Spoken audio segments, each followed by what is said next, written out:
Hey, Marshall. Expected to support the measure. Hey, Bruce, how you doing? Doing well. It seems like yesterday we just met. Here we are again. So well, there are often health. Well, I don't know about yesterday, but it did come around pretty quick. Yeah. The original CCC was put in place when unemployment rate. I got some technical issues on my side. I got a new computer, so I still gotta get it CCC was all male and segregated. right. What do you get? What did you get? Program would of course change. Well, I got a new laptop. Is it I is guess it what, is it PC or Macintosh? No, PC. Okay. Apart from improved nature. But So is Zoom not working on it? Well, obviously you are, but maybe not the video. no, it's working, but I'm between like the two laptops because I don't have all the programs and stuff that on my old laptop. Right. So I'm trying to do the Zoom on the new one. I think let me bring up my picture. But your audio's okay. I can hear you clear. There you go. I can see you now. Yeah, it's my picture is much sharper than the other one. What kind of computer And- did you get? No, it's an HP. Okay. So, but I don't know. I'm still sort of trying to tweak some things. So I'll be in the background, but when the meeting starts up, I'll join. Yeah, me too. I'll be in the background. It always takes a while to get a new computer broken in, right? It's like Yeah, I mean, what do you do? I mean, I needed more I guess I horsepower. needed more RAM. Yeah. I needed more RAM and I've got an online test I'm going to be taking in the next 2 weeks.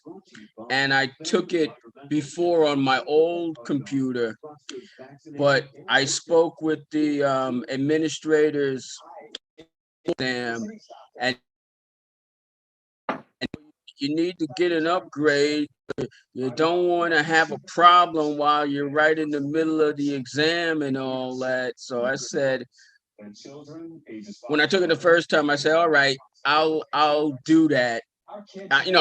I'll consider it, but this is what I got now, and this is, how it's going. Well, we'll see what happens. And well, I wasn't successful, so I got to take it again. But in the interim, I did see a good. I thought I thought it was a good value. So I said, yeah, let me jump on this.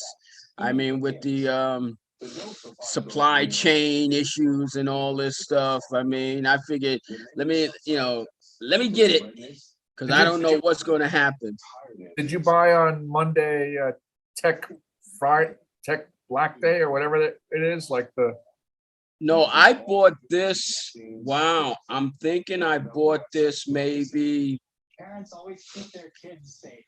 I'm thinking I bought this maybe like a week after our last meeting, something like Oh, that. okay. So I've had it, but Yeah. I've sort of had it in the box too. Yeah. I did the upgrade to the Windows 11, No. and then but then there were some other things I wanted to do, and I don't really have the work because I've got both laptops set up on my computer stand here, but I really don't have space to be working like that on a regular. So I put the new one away while I was working, and I things happen. You don't get to things, right? So Oh yeah. but I guess it was more the point of with this meeting, I wanted to get, I wanted to have a better quality with Right. my Zoom experience. So that's how Well, you that look worked. good. Good Oh, evening, thank everybody. you. You're Hey, too Yvonne. kind. You're too kind. Hey, Daryl. Wow. Hey, how are you? I'm blessed. How's everyone? Yeah. Hey, hello, Yvonne. I like the Oh, hat, Say- Marshall. Come say hi to Yvonne. Hello, Yvonne. I'm here too. I'm just listening. Not Hi, ready for my Lynn. camera close up. Happy holidays. Same to you. Good to see Okay. everybody.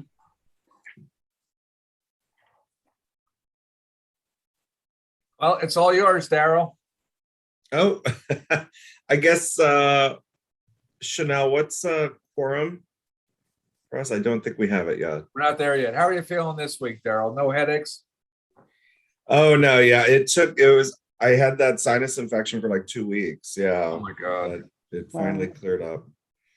Oh, glad you feel better. My goodness. Thank you. Yeah. I don't want to go through Excuse that. me, sorry.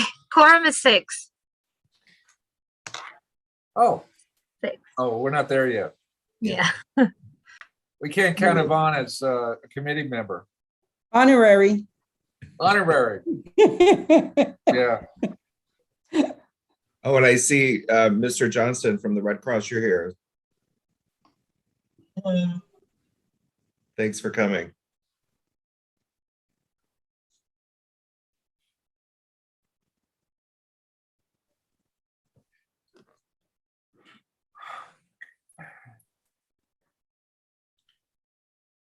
So we'll just give it a few minutes.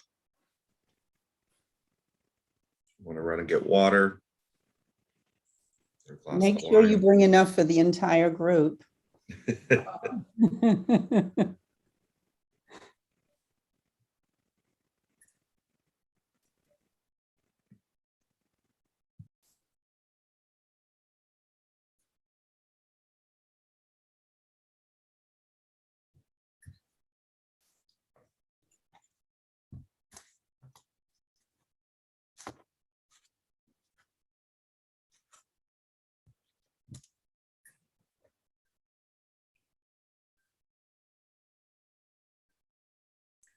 Oh, hi, Yvonne.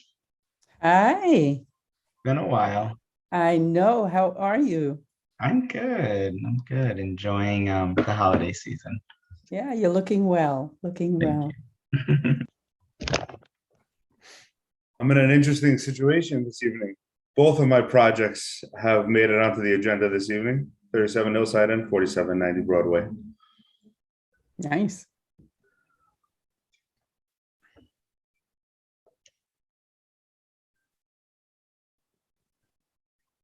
Hey, Ellen.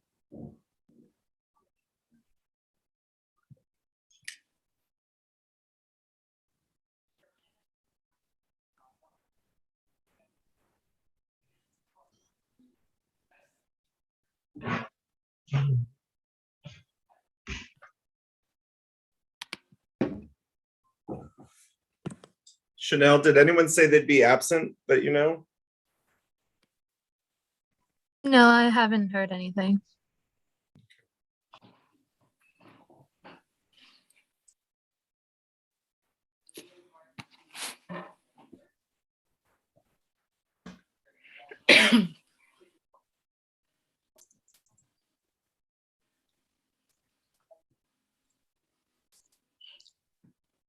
There should be some, I don't know, some entertainment, some music, something that's going on during this awkward waiting period. I would sing for everyone, but then you'd all have to hang up. I'll play some music. There you go, Nice in Bruce. person, you know, we have tea and we have. I know. There we go. Yeah, that all Nice. queued up.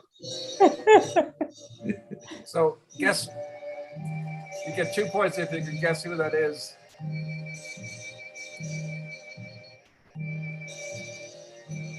Oh, come on, Yvonne, you know who that is. I an old know, one. right? What's wrong with me, right? My mind just went completely blank. I should be ashamed of myself. All right, we got another one. It's playing in my head.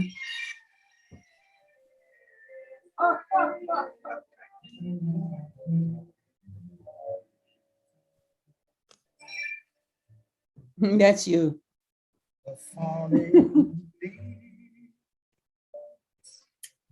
It's go, You know who that is. it's going out on us. Huh? We can't really hear it. Oh, I'm sorry. Of red and gold. I want to say it's Nat King Cole, but it's going You're out. right. See your Yeah. lips, Autumn leaves. the summer kisses, That's right. the sunburned hands I used to hold. Since you went away, the days grow long, and soon I'll hear old winter's song. But I miss you most of all, my darling. When autumn leaves start to fall.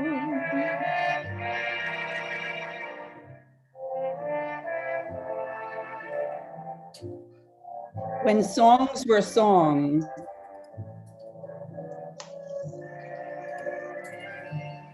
Can I just say this is the most fun I've ever had at a community board meeting? Already. We're like 2 minutes in. Hey, we can mix it up a little bit. Oh, boy. I might start coming to these even if we don't have a presentation.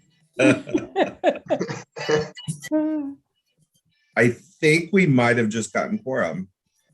Tell me when to shut up. Is that right, Chanel? We're good? You need one more. We have Michelle, Etta, Oh, we gotta get one more. me, Bruce. Oh. One more. Oh, Sarah, I you- see it. So yeah, now you have quorum. Yeah. Carol, yeah, can yeah. you confirm that I'm on the committee? It's like gone back and forth. I'm like very. You know, that's a confused. good question because I was like, oh, is Angel on this committee?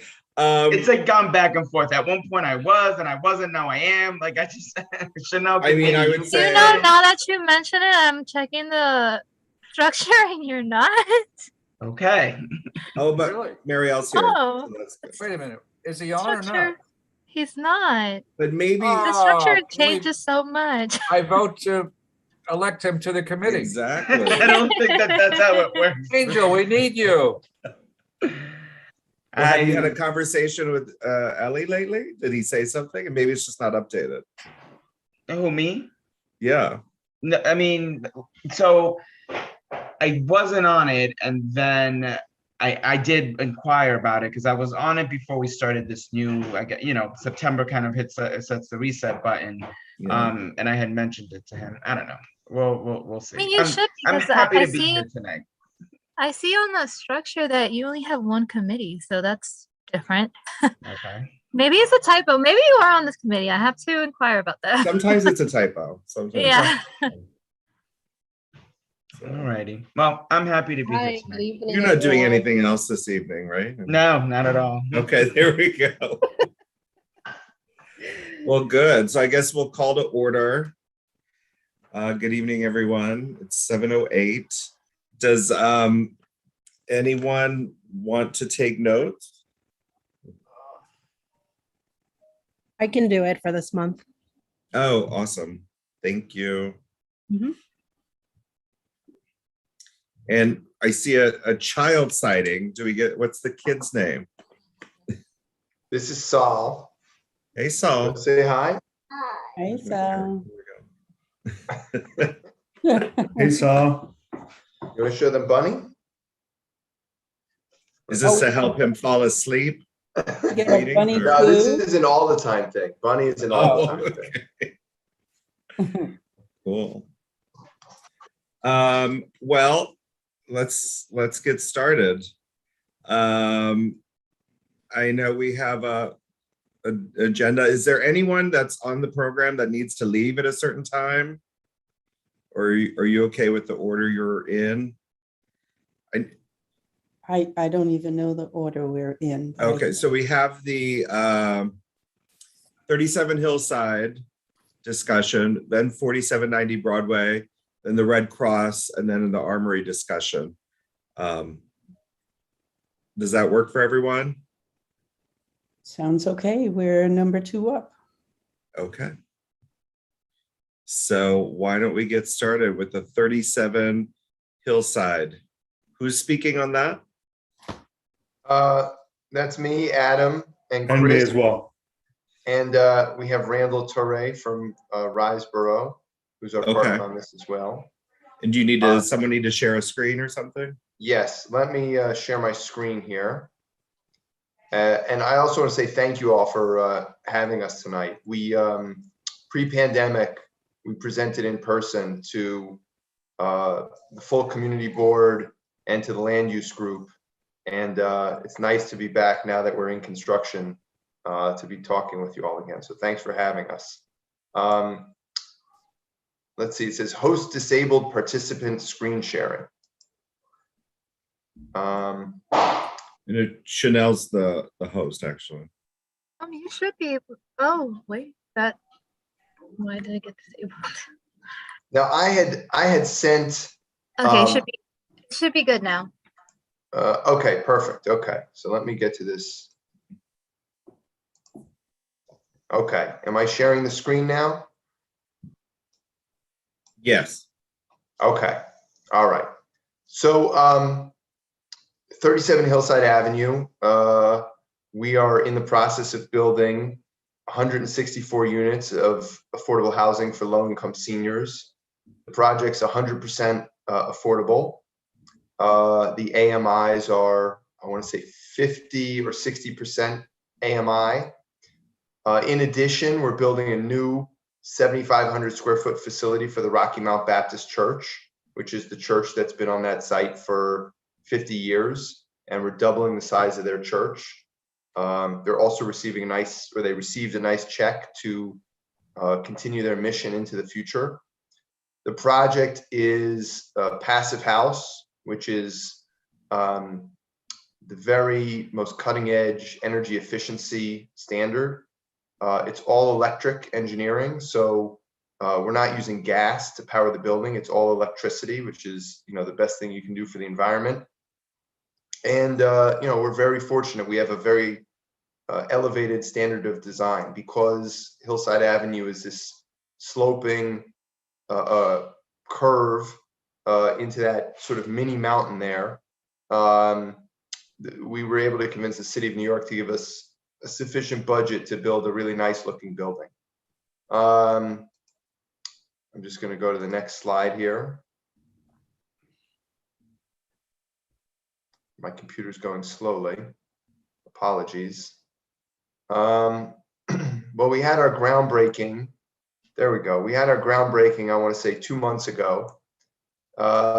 We actually broke ground in August of 2020, but we had the official ceremony 2 months ago because of the pandemic.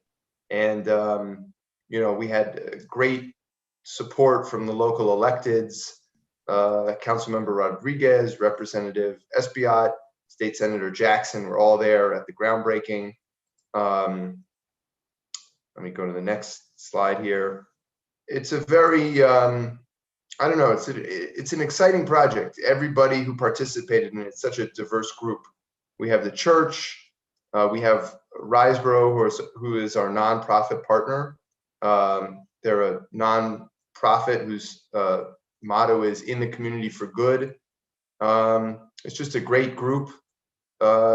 We meet with the neighbors monthly. So far, no issues, thank goodness.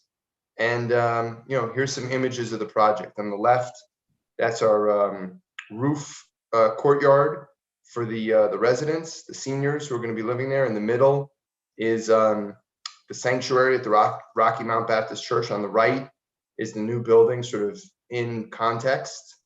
And then the last image here is, this is the facade and the entry.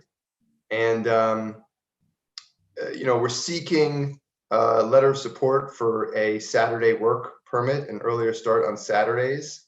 Essentially, I'll let Chris talk about it. Chris is running our construction, but essentially, we'd like to get this thing built more quickly and get it out of everybody's hair and, get these seniors into these affordable units. Chris, you want to talk about that? I'll jump right in. Basically my presentation is very short. It's essentially the Construction hours, Monday through Friday, are typically 7 a.m. To 5, 6 is the permit hours. And on the weekends, without community board support, the earliest we could realistically potentially get a permit would be for 10 a.m. And that's prohibitive to get trades, especially projects that are prevailing wage projects such as this, to be productive with such a late start time and get a full day's worth of work in. Our experience is if we're able to get an 8 a.m. start, not a 7, just the 8 a.m. It makes for a very productive day. You get more hours in the day, and you get much more participation. Our experience is essentially, I mean, and it's the numbers are, if you're able to work half the Saturdays in a year, you essentially gain an entire month of production in a calendar year. So we try to utilize as many days of the week as possible, and Saturday being one of them. So we basically we're respectfully requesting your support in providing a letter of support for us to submit to DOB and be able to obtain this 8 a.m. start as opposed to a 10 a.m. start. I should mention also, thank you, Chris. I should mention also that our neighbor to the west, which is 25 to 35 Hillside Avenue, we have a monthly meeting with them.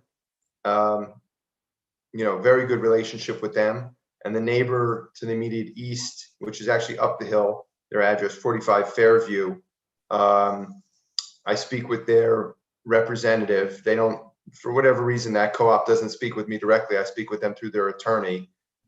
He's their designated representative. I speak with him twice a week because they're organizing a renovation project that they need our help with. And so we have great relationships with both of our neighbors. And so far, now we're over a year into this construction project, and we've been doing sort of the most substantial, noisiest work. No issues with the neighbors, thank goodness, which is a tribute to Chris and his team, doing a great job in terms of making sure that we're being good neighbors in the community.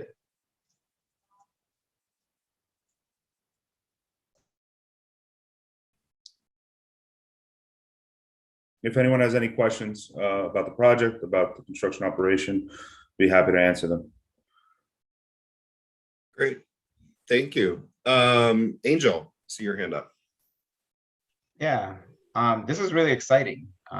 First of all, so thank you, congratulations. This is very exciting to me. I do have a couple questions. Well, actually, one more thing of appreciation is I love that this is a prevailing wage paying project. We need more of those type of projects in our community and in our city in general at large. Then going into my questions, is this part of the inward rezoning, or was this a project that was, separate from that whole bigger master plan? We're outside the rezoning area by like 2 blocks. Okay. So not part of the rezoning. Okay, so you're not. This is an as of right project. Got it. Then I was going to ask, where are the seniors going to be recruited from? I guess the ones that are expected to live in the building. Randall, do you want to handle that question? I'm sorry, I was on mute. Could you repeat the question, Adam? I'm sorry. Sure. My question was, where will the seniors be recruited from? The seniors that are. Oh, it will be through Housing Connect, as most housing projects, city housing projects in New York are done right now. It's going to be done through Housing Connect through HPD. Sure. And is there any provision in there as to the percent or the amount or ratio of people that need to be from this particular neighborhood that get allotted slots into the building? Yes. So when it comes to this particular senior program, there is not a community preference. We're really pushing A lot of nonprofits are pushing for community preference, but because of HUD regulations and not so much even city regulations, but because it's going through the federal government, it's federal. That's why it's a prevailing wage also, because it has federal monies attached. You can't do a community preference, but it Right. can go through Housing Connect. And what we do in terms of ensuring that the community is involved is that we do heavy marketing within the community so that they can that the individuals in the community could be some of the first to apply. And it's as much as it's a lottery, if you have a lot of people from a certain community in that lottery, it gives at least some sort of benefit. So we do early marketing. We have a project in a senior project in Woodlawn in the Bronx, and we just finished it on marketing, and we did a heavy marketing push in that community. So just like this one could not have a preference, but we made sure that as many people in that community applied as possible. So that's how we are going to do with this project also. I should mention that the number one question that we get from folks is, how can I apply to be in the building? Especially, honestly, the folks from the church, which is an elderly congregation. And like Randall was mentioning, when it comes time to do the marketing, which is the official city term for getting people ready to apply to live in this building, we're going to do an education campaign for everybody in the church, all the immediate neighbors, and everybody in the community and neighborhood that might like to live in this building. So you would go to senior centers and things like that in the area? Absolutely. In fact, the last community board meeting that I attended in person was at a senior center in Inwood, where it sort of doubled as an opportunity to tell the community board about our project. And I must have gotten 10 people after the fact asking me how they could apply to live in the building, which was great. So we would definitely work with, because in the project in Woodlawn, that's Community Board 11, and we worked very closely with the community board and local senior centers and other organizations to make sure that the senior churches, to make sure the seniors were notified about the project and that they applied. And we even had individuals to help seniors who could not apply online to make sure they were able to apply online. So we would definitely work with this community board to ensure that as many seniors from the community, particularly through the community board, through senior centers, through churches, through all sorts of any avenue you can think of where there's a possibility of a senior that could connect to be in this, to apply for this housing, we're going to make sure that gets done. Were you finished, Angel, your question? No, yeah, I think you answered some of my follow-up, which was give me if I could get more specifics on what marketing looks like, and I think you got that there. I think I just want to end with saying thank you for being, conscientious of the neighbors to the east and the west, engaging them in conversation, making them feel like, is it too noisy? Is it not too noisy? Getting their constant feedback. I think that that's really important. Just looking forward to this project. That sounds amazing. Thank you. And Marielle, see your hand up. Yes, thanks, Daryl. And thanks, Angel. You actually answered or asked some of the questions that I had. Just a few follow-up questions. Also, would echo what Angel said regarding, just being a good neighbor, which is really important in the community.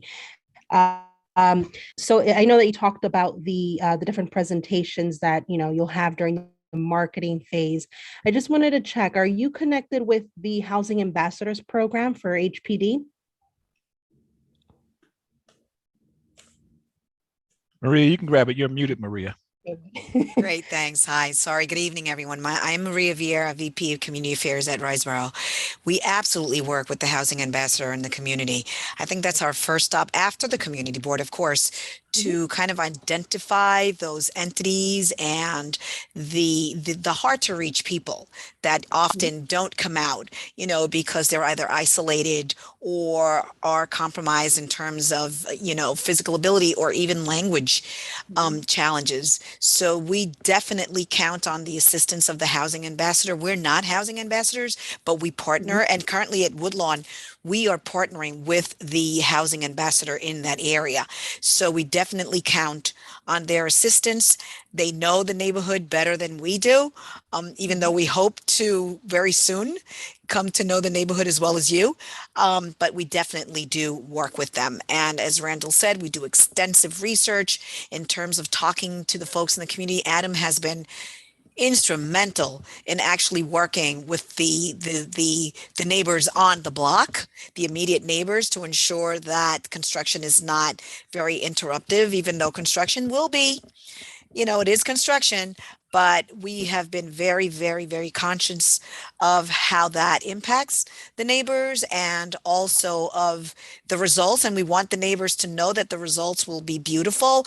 And we want the community to be in the know at every step of the way and involved. So come the day that we're cutting the ribbon, that everyone is involved and the seniors that actually live in the community have the opportunity that they deserve to get to have a unit if they so are eligible for it. Thank you. Yeah, that was one of my, I mean, I assumed you probably were connected, but for instance, I know Cloth is one of them. I'm sure there are a few others. But good to hear that you're already connected with them and working closely with them on that.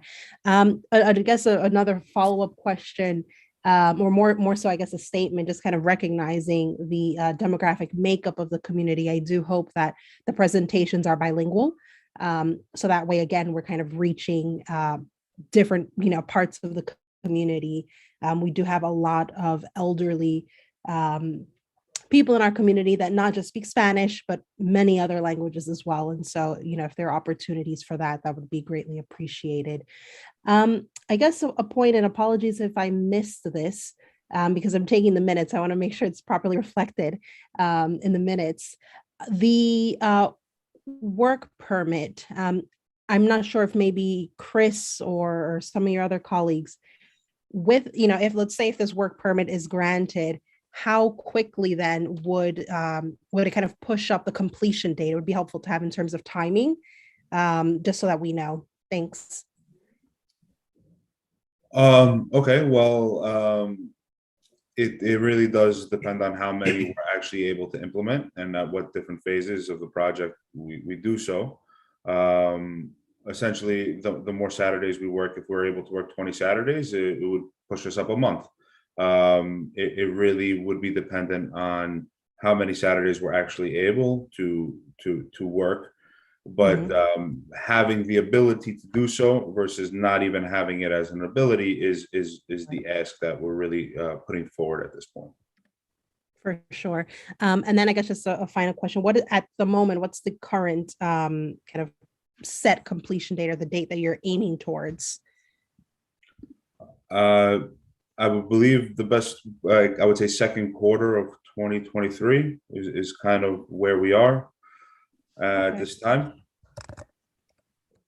Great, thank you.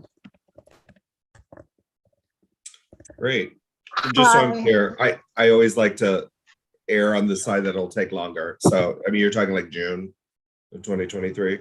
Yeah, I mean, at this point, I mean, there's still, we are working through, like Adam mentioned earlier, a difficult site. So once we really get into the superstructure phase and start closing in the building, we'll be able to kind of hone in that date a little better and really be able to pinpoint it a little better. Okay. And just so I'm clear, this is every Saturday you're looking? So it would allow us the ability to pull a Saturday permit. It really will be dependent on the different phase of construction and where we are with the project, and if we're going to be able to be productive on the Saturday.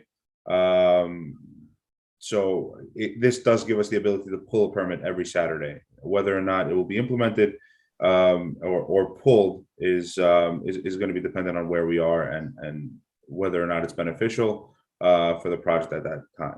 Also, though, I should mention that we're, like I said before, in a constant dialogue with the neighbors.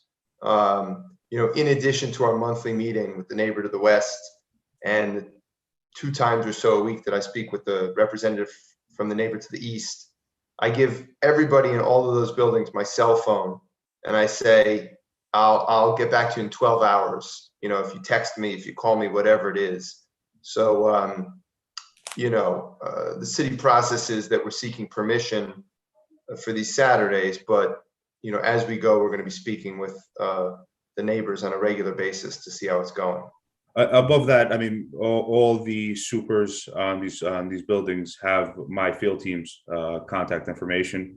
They're in I mean, I wouldn't say constant contact, which is a good thing, but they do, if they have any issues or any questions, they reach out to us directly, and most times it's addressed immediately. And we haven't really had any I would say any issues, Adam, up to now. Everything's run pretty smoothly with the neighbors. And I just had a couple more questions. One comment, I think, you know, talking earlier about the marketing, I think our aging committee would also be a good resource and would be interested in this. And I'll certainly talk to Mary about that. But the other thing, and forgive me, I don't know exactly what it's called, but is there a point where you could like move equipment and get everything ready for setup at, you know, starting at 8 o'clock and then say at 9 o'clock start the actual work? Is that something that's feasible, or that you've done before? That's not really permissible. You know, either I could be working or I can't be working. Moving equipment and mobilizing would be considered part of that working period. So it would be, you know, that wouldn't really work unless I had an 8 o'clock start. I see. Okay. And just lastly, and I know you said the building was out as of right.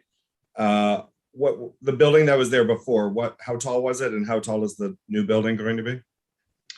The prior building was the Rocky Mount Baptist Church, which was a 3,000 square foot, 1-story. It had previously been a middle school, I believe, that had been converted to a church 50 years ago or something. It was pretty dilapidated.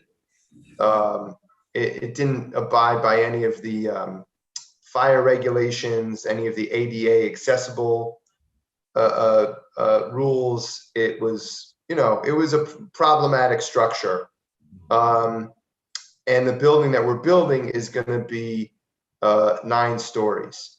And the zoning is really interesting there. It's for any zoning geeks, it's R7-2. So we're in the same zoning district as those co-op buildings that are on Fairview Avenue. And the reason that the development makes sense is because we get to combine the aspects of a church that you want, which is a 1-story, very horizontal building, with you know, what you want in a residential, which is you know, multi-story, a more narrow building. So those uses fit very well together. And this really was something of a lifeline for that church because they had a dilapidated structure. It was their only asset, and they had some real issues with continuing their mission going forward.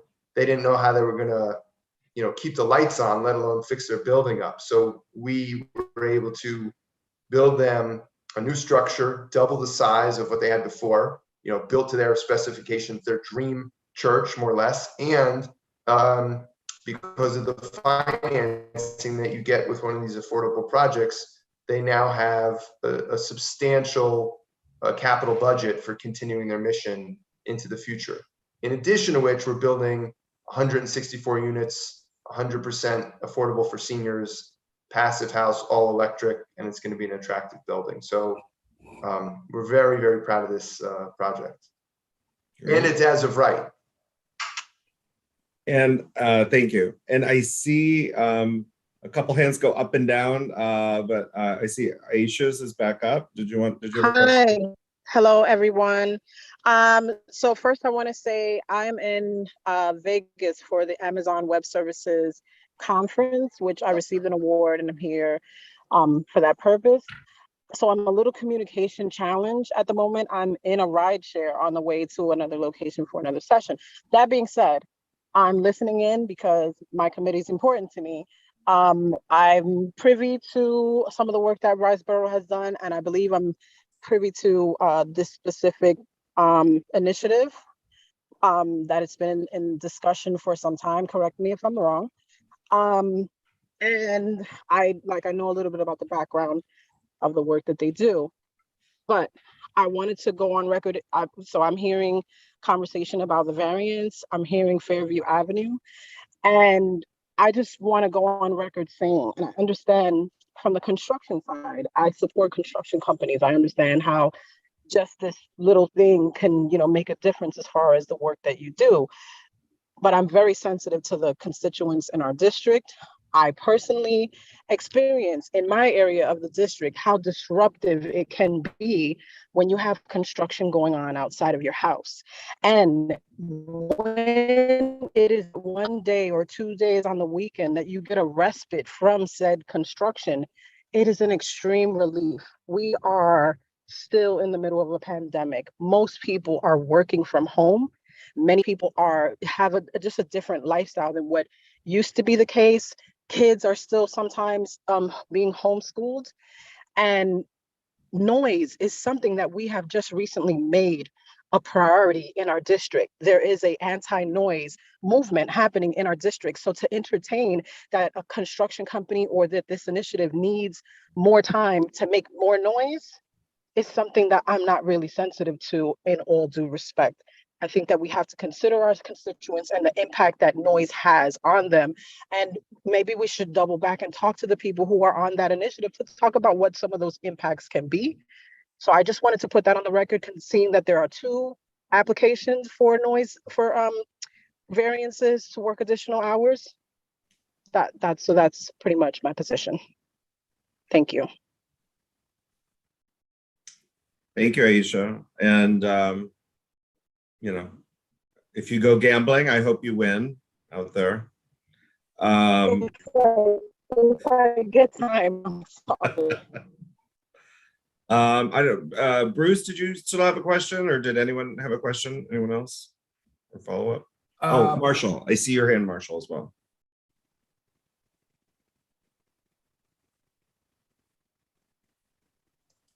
I think he's on mute. Maybe There he you doesn't go. know. You got it. Oh, okay. Yeah, thank you, Daryl. I don't know if we really went through any introductions when we started. I'm Marshall Vanderpool. I'm the first vice president of the Dyckman Resident Association, Dyckman Houses. And I guess a lot of the congregation that attends the church are living in Dyckman Houses. But I guess my question is this.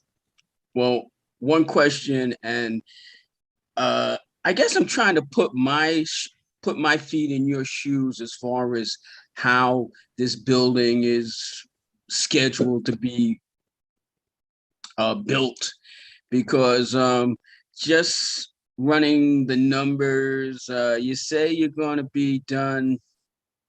The projected completion is like second quarter of 2023. That puts it out like about 18 months. I mean, by the way, my rough guess was that you're picking up maybe 2.5 months of man hours that, based on a Saturday, that on the assumption that you're not working Saturdays. Okay, is that a fair thing to say?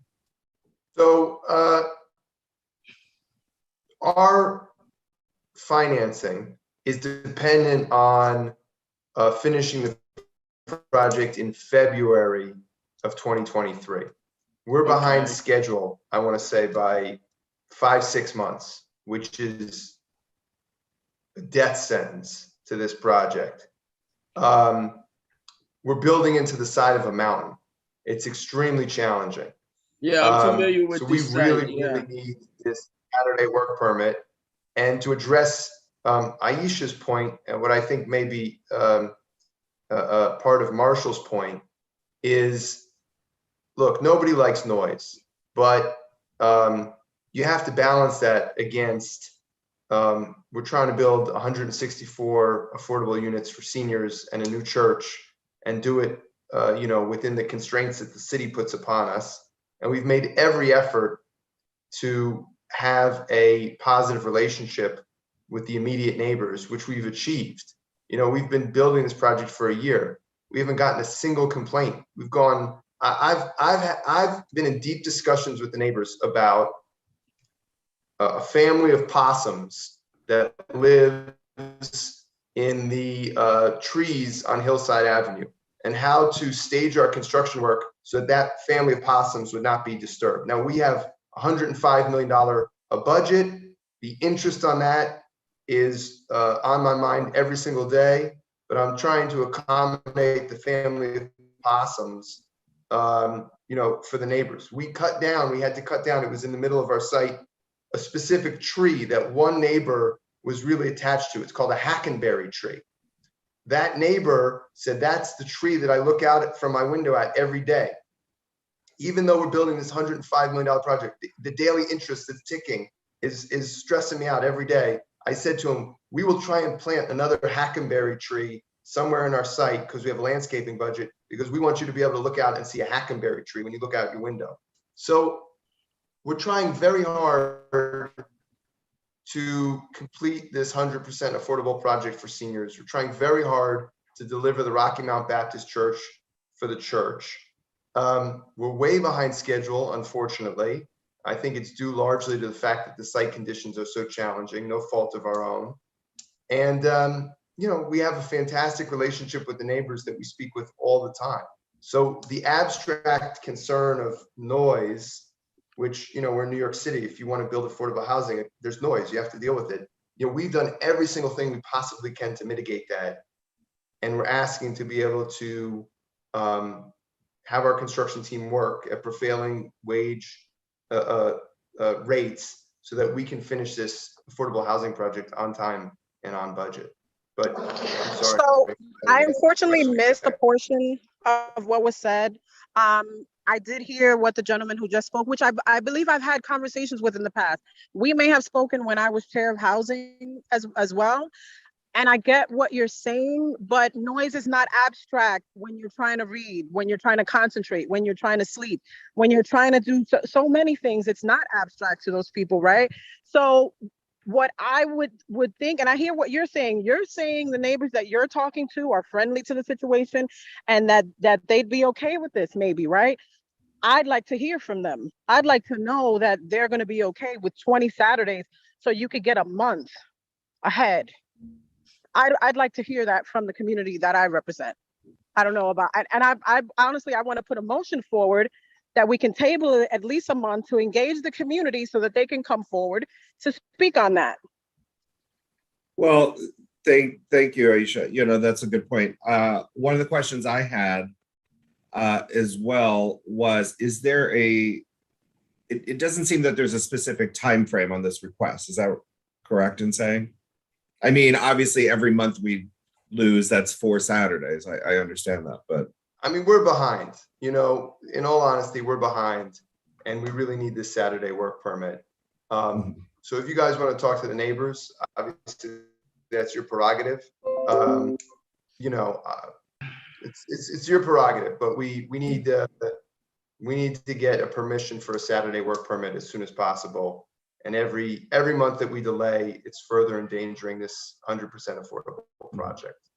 And also, just so I'm clear, is that a Saturday work permit is wide open to every Saturday. We couldn't limit it to like every other Saturday, or you know, making sure that you can't do it on a Saturday, say Thanksgiving weekend. I mean, I'll mention one other thing. You know, we early on in the process, before we started working, to Aisha's point, we got a request from the neighbors at 2535 Hillside Avenue that because we're in a pandemic environment and people are working from home, that you know, that it would be inconvenient for folks to be working in their apartment at the same time our construction was going on. So we put together 5 co-working sites in the area and offered to subsidize folks having office space there if the construction noise was too significant. We didn't get a single person taking us up on that. Now, we did our very, like people said, without the construction noise even starting, they said it might be noisy. We think maybe it'll be noisy. We said, okay, we understand. Here's 5 potential options for office space, and we'll subsidize, you guys going there to work. And then nobody followed up with us. And, at some point, I understand, again, the concern of noise as a general concept, but we've been working on this project for a year. We haven't had a single complaint. We speak with these folks on a monthly basis. The first meeting was like 15 people. It's dwindled every single month because everybody's bored. Everybody's bored of our project. Nobody has complaints. Maria can tell you. She's on these calls with me. They last 5 minutes. There's 2 people on. We say hello, we say goodbye. That's it. So, you guys do whatever process you have to do, but every month that we have to come back and ask for permission, it's really hurting this affordable project. And by the way, check the records. We don't have a single complaint after a year of construction. Sure, no, totally get that. And it seems like you go above and beyond. I see some more hands real quick. I do want to say though, just in my thinking too, I'm not a morning person, I'll be honest.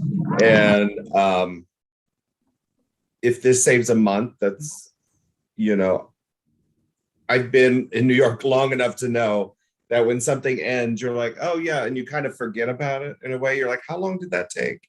But if I'm woken up on a Saturday morning, then I know a little more. But I think that's something we can address. I see 4 more hands. This is Randall from Riseborough. Can I jump in 1 second? I just want to. Sure. I just want to be mindful of time. But absolutely. So this real quick point, and Chris can probably speak to this because I think what's happening is we're requesting Saturday construction. Everybody's idea of construction is exterior construction, but some of that work will be interior construction that no one's even going to know that the construction folks are there. So to sort of across the board say it's going to be noisy, yes, you have the potential for some outdoor exterior work, but there will be quite a bit. Most construction is going to be interior work. And once the superstructure is up and everything is in place, there's going to be a whole lot of interior work, but that needs to be done on a Saturday. A lot of it's going to be staging where you have the windows come in one day and things like that. And so I think, and Chris can speak to it better than I can, but I think that we should, as opposed to tossing out the baby with the bathwater, understand that this is, we're trying to really cut into that timetable, and having the Saturday time, particularly on the later stages of the project, will cut it considerably, probably even more than a month. Absolutely. I mean, it could definitely be more than a month. I don't want to provide any firm dates or numbers in that sense, because it really does impact, how many Saturdays we do work. And I don't want to provide any misinformation, but the benefit to the project, I mean, is substantial. And like Randall said, I mean, yes, we're at a phase right now where it's all exposed construction. However, there comes a time where the building envelope is up, and there's a significant amount of the work that's being produced inside the building. And that is something that, it would be beneficial to the job to be able to work 6 days a week as opposed to 5. Yeah. Okay. Thank you. And, I had that in mind too, that the exterior work will be finished obviously much sooner than the entire building. Real quick, I see Bruce. Yeah, one way to confirm. I see others too. Adam. Sorry. Thank you, Daryl. Good evening, everyone. One way to confirm Adam's claim that there have been no complaints is to check the 311 records with the city. Now, we know that not everybody uses it, but it's a good indicator, and it's a good test of if people are really unhappy. You'll get some 311 complaints. So I'd like to see if somebody could do that. Thank you. And Marielle? Yes, thanks, Sarah. I just wanted to mention that there's someone in the attendee list with their hand raised. I'm not sure if it's related to this. Oh, thank you. Let's quickly finish the committee and then we'll get to that hand. But thanks for pointing that out. I didn't realize. Angel?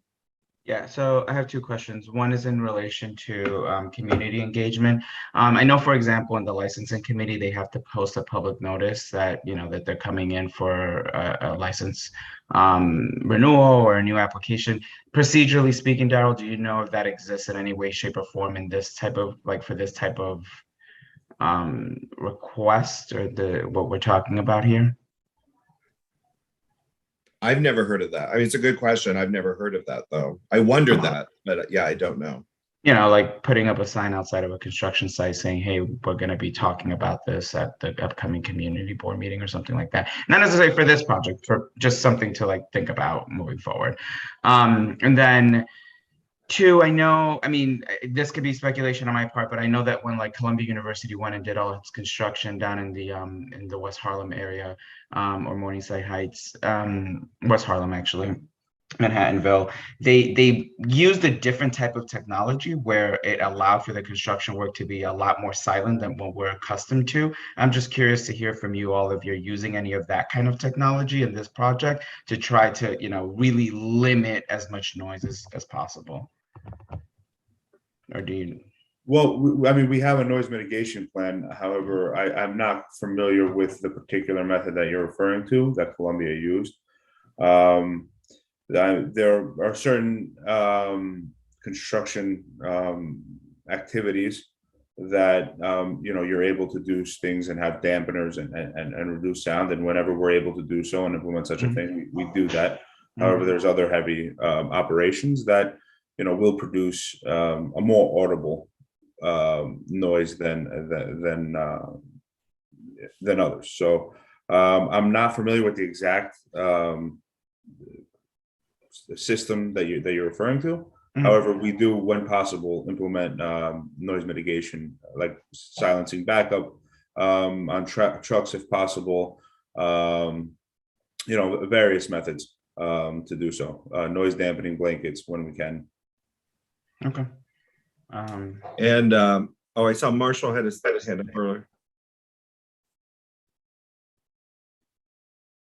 Well, yeah, if I could just jump back in for a second, because I guess my line of questioning was trying to develop how much shorter the project would be with the Saturdays. I think Randall helped as far as, because I guess as he stated, different parts of the project would not be as noisy as other parts of the project as far as the interior work that would be done. And I guess, can I get a bottom line estimate as far as with this Saturday permit, when this project would be completed? I mean, I know estimates, but you got to quantify it for me. I'm going to land my plane here. Adam, you want me to take that? Yeah, please. Yeah, Chris. So, I mean, essentially, right now, like we were discussing, we were looking at the end of June, or June, I would say, for completion. Let's say, in reality, 18 months. I would only be able to project. Let's say we use half the Saturdays in a year because, like you said, there are holiday weekends, and people don't want to work on some of these holiday weekends just as much as people don't want to hear work on these holiday weekends. So you know, you're not able to get a full use, all 52 Saturdays out of the year. So I mean, I would say probably 2 months at this point, potentially. So we could bring it up to as early as maybe March or you know, beginning of April at this phase, which, you know, for Adam and ownership, that would be huge. Yeah, and I want to mention one last thing, which is that we're not trying to take advantage of the permission that we're asking for. You know, we understand that if it's a Saturday, there's different sensitivities. We want to maintain this great relationship that we've built over the last year plus with our neighbors. And so to the degree that we can, you know, we want to be respectful, and the work that we intend on doing on Saturdays would be hopefully the less noisy work, which would allow us to concentrate the noisier work, you know, during the week so that it's less bothersome to people. you know, you all should know that we will be as reasonable as we possibly can be within the permission that we're asking for. And a couple more hands. Etta? Hi, thank you. There was a lot of information shared, so I'm just going to summarize what I think I understand to make sure that I kind of got where we're at. And also I wanted to say I'm excited about the project. I live really close to Hillside, so I know I'm pretty familiar with that site. So right now, you have the work permit, the permit to work Monday through Friday. You can't work at all on Saturdays. Is that, it's like 0 Saturdays, right? Or are we talking, because there was a discussion about 8 a.m. versus 10 a.m. and I got a little bit confused. Are you asking for an additional 2 hours? Or are you just asking for all Saturdays and they have to start at 8 a.m. to make it worth it? So it's a situation where participation by the workforce to begin on at 10 a.m. on Saturdays, which is typically what the best that I would be able to obtain from DOB, and that's not even a definite. If I were to be able to obtain a Saturday permit without the community board support, would be a 10 a.m. start. And in doing so, our experience, and this is frankly across the board on all the projects that we've done, we're unable to get the actual workforce to want to work at 10 a.m. Because in order to put in an 8-hour day, they'd have to stay till 6. And, you know, they have families, they have things that they have to do as well. And it really makes, you know, the production, you don't get the participation from the trades. Okay. And it really isn't beneficial, and a lot of times it's not productive if you're not able to start the day at 8 a.m. Thank you. Also, yeah. Also, one other thing with that, any supply houses and other areas that supply projects, weekends, a lot of times they have early hours where they close early. So you on top of anything else, you're then closing in and narrowing your window of being able to obtain and source different items, because you're starting later, you can't start earlier, and places close early, and it really hamstrings the project. Okay, so I had a follow-up question about something that was discussed about external versus internal. So I understand the external structure is like phase 1, right? Most of that would be phase 1, and then you're going internal, and that would be, we anticipate that would require or take less noise, right?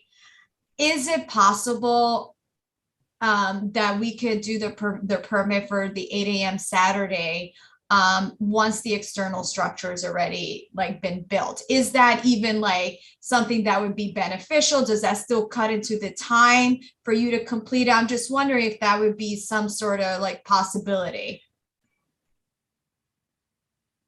I mean, I'm at the mercy of the committee. I'm here to ask, and Adam, and we're all here to ask for your support in order to approach DOB and obtain this permit. So my question is, if let's say you don't get the support of the committee, right, for the 8 a.m. start on a Saturday immediately, is this something that perhaps if we revisit it once the external structure was in place and it was only going to be internal, is that something worth it for the construction?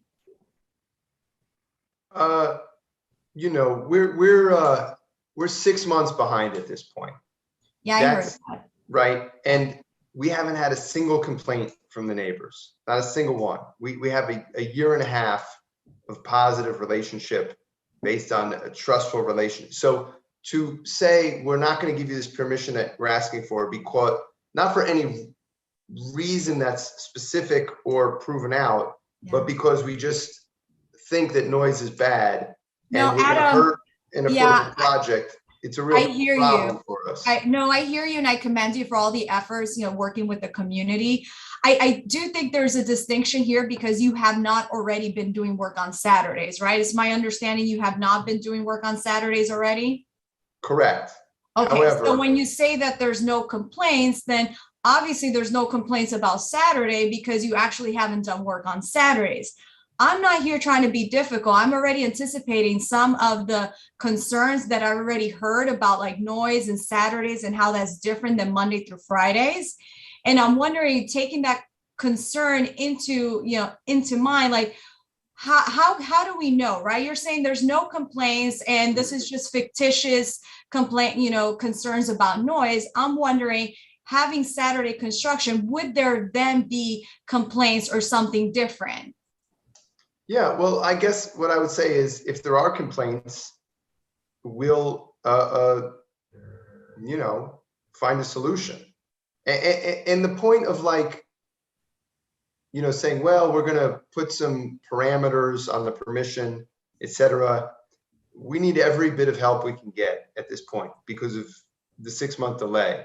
And yes, it's helpful to have the Saturday work permission once we go interior, but it's not going to help us enough. Okay, I guess and that's what I wanted to know.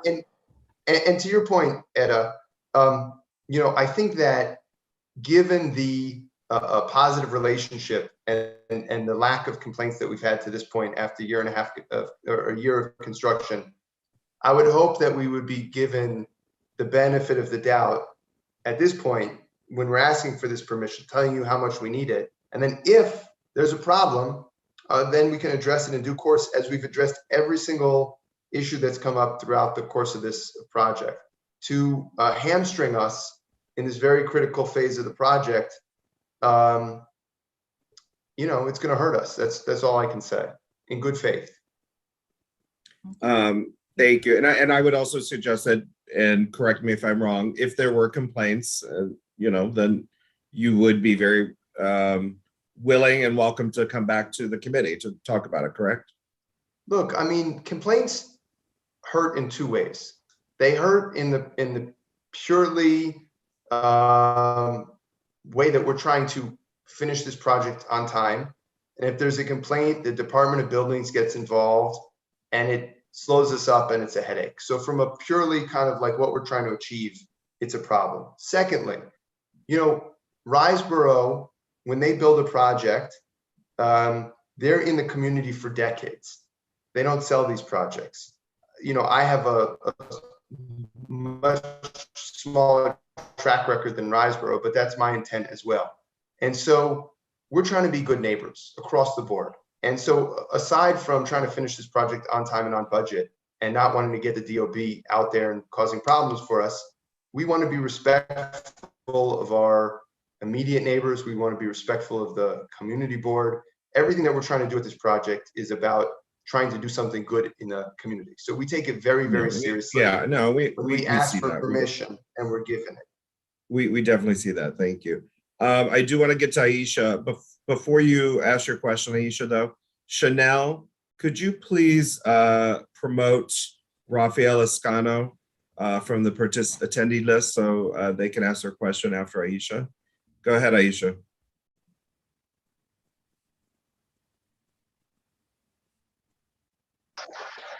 Sorry, I had to work my way back to a more quiet space.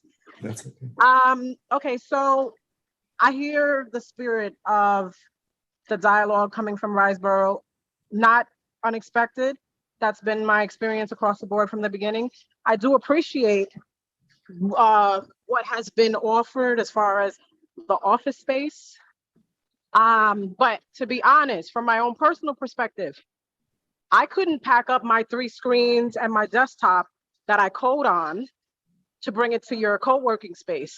It just wouldn't work for me. And I'm pretty sure there are varying stories in our district that are similar. And I'm pretty sure that there may be people in our district that just doesn't even jive with them, that they're gonna relocate themselves to a workspace simply because they can't operate in their own home. We're not talking about being at work versus being in a co-working space. We're talking about whether they can be in their homes, right? So, hold on a second. Well, If you could I think that issue's been addressed, but was there something else, Aisha? Maybe that was it, because she muted herself. Hey, sorry. Oh, okay. So, and then additionally, one of the things that was said was like, we live in New York. It's noisy, it's to be expected.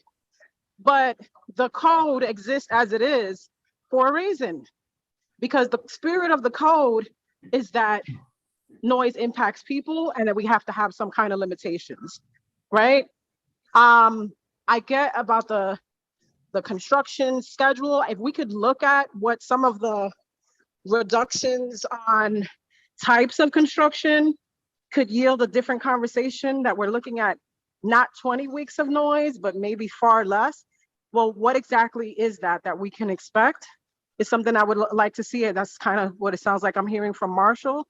And I would definitely like to raise awareness with the people that are in proximity, to really have them come to the table if possible, to hear what they think.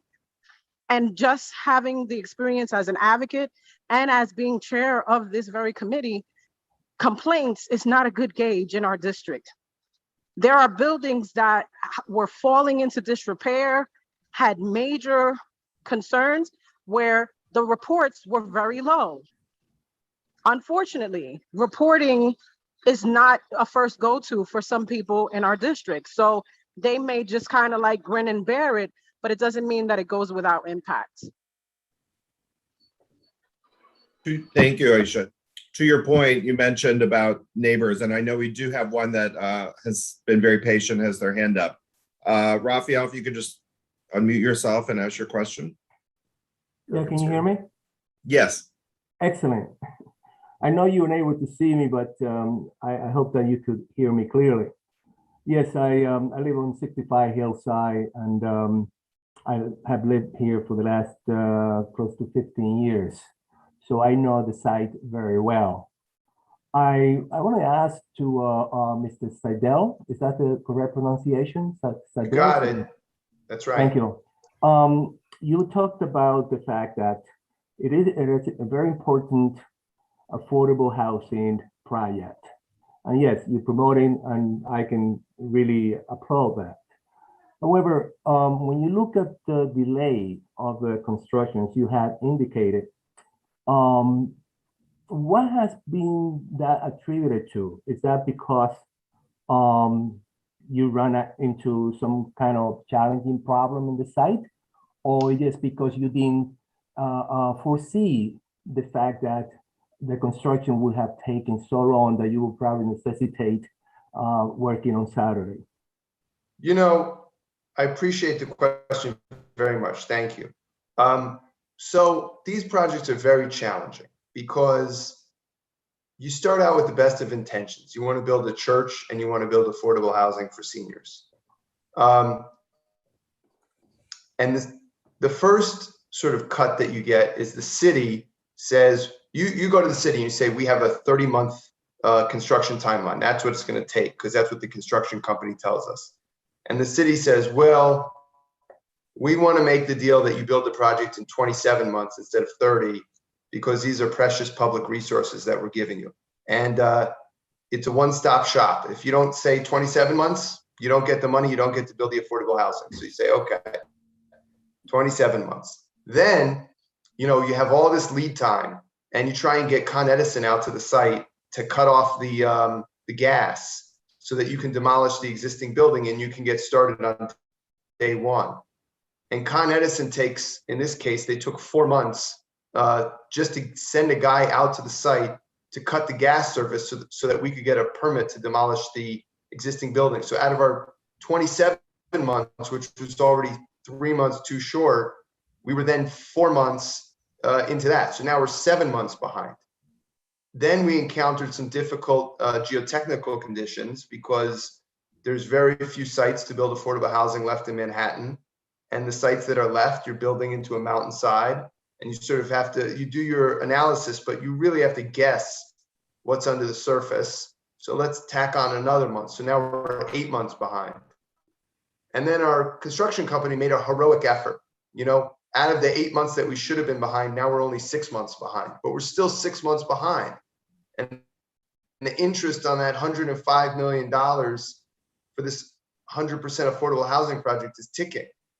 And so, you know, we're coming to you all and saying, please, you know, we would like to make up that time so that we can deliver this 100% affordable project, despite all of the obstacles that we faced from the city, from Con Ed, from the geotechnical conditions, none of which were our fault, all of which we tried to anticipate every single time we're trying to do what's right by the neighbors. And so that's the situation we're in, Raphael. Yeah, I understand that, if I may. And I pass by there every day. I can hear you, when I say you, not personal, but I can hear you, the construction started always around 7 o'clock in the morning. You have a variance already to start that early, correct? Can you hear Yes, me? Monday through Friday, 7 a.m. is the Right. start time. That DOB issues, No, that's not a DOB issue. That's a variance to start at 7 o'clock, so early. Are you gonna be doing the same thing on Saturday if you get the variance accepted or approved? No, we're requesting an 8 a.m. start, not a 7 a.m. start. Or you requesting 8 a.m. start? Okay. Correct. I think that to be fair, and I know I work for the city council as well, so I know a little bit about these kind of issues. To be fair and to really recognize that indeed this has to be done in a timely manner. I kind of disagree with Sadell in terms of the starting point and the time necessary to complete the constructions. I mean, HPD allows you to start within a year. If you don't start within the year, then you will have problem with HPD, if I have my information correct. But going back to the starting work day, if this committee approve the variance or recommend to approve the variance, I think that the Saturday work should start later than 8, perhaps 9 o'clock, and end around 4 or 3:30 in the afternoon. Now, that's my suggestion. The issue. I'm sorry, Adam. I do want to wrap this up. We've been at this almost an hour. Can I make a And I motion? see Bruce has. I'd like the- to make a motion that we accept this variance because the sooner they get done with this work, the quieter it's gonna be. It's 100% affordable housing. We're always complaining that there are not enough projects like this. And these guys deserve some consideration, in my opinion. Thank you very much. I second that motion. Thank you. I was wondering, because we haven't really done this in the past couple months. Do we want to briefly discuss this or just like say, we want to, and then move forward and I'll draft a resolution? Or do you want to wait till the end? Pending getting. There was already a motion on the floor. There's already a motion on the table, Aisha, sorry. But just point of clarification. Are we looking to move forward, Bruce? You originated this, as is? Did you want to make any amendments to say 9 o'clock, 10 o'clock?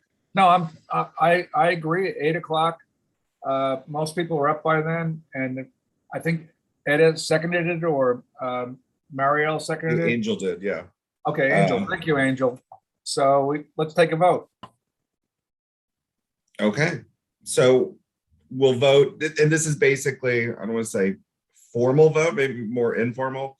We'll do a resolution and then we'll make sure everything, all the wording is copacetic before it goes to the full board. But in general, with the concept of moving forward, all in favor? If you're not on camera, then maybe you could do that little raise hand feature. Or if maybe you just want to say yes. Daryl, I think it needs to be done verbally, not by raising hands. Like everyone needs to verbally, okay. whoever's, and then obviously if there's any objections, then things like that. Okay, why don't I I'll just write down the go- vote as a I'll- yes, no, abstain. Okay, I'll just go how I see it on my screen, if that's okay. Sure. Mhm. Etta? I vote in favor. Okay, Bruce? Yes. Marshall? Yes. Angel? Yes. Aisha? Abstain. Okay, Michelle? Yes. Marielle? Yes. I vote yes. Is that everyone? Richard I Allman. think- Richard. Richard, were you here the whole time, Richard? I don't think he was.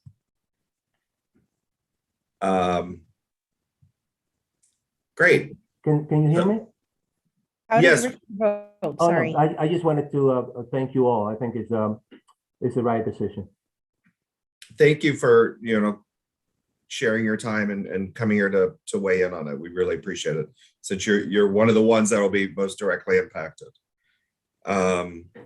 Richard, did you want to vote since you just came in the meeting?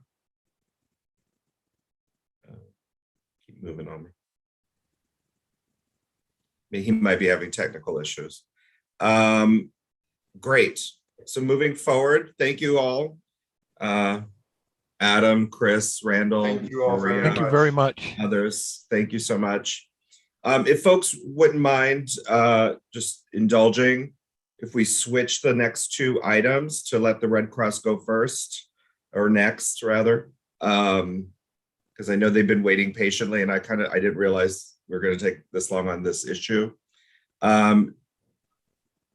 Chanel, would you mind promoting John Johnston? Great. John, are you with us? You're muted. Okay. Hello, everyone. Hi. But before you get started, I just wanted to kind of, preface your remarks. So John, and you can introduce yourself with your exact title and everything, but John is with the American Red Cross. I want to thank him for coming. As you all probably know, there was horrific fires, plural, in our neighborhood recently, and it was very disturbing and obviously very traumatic for those living in those buildings.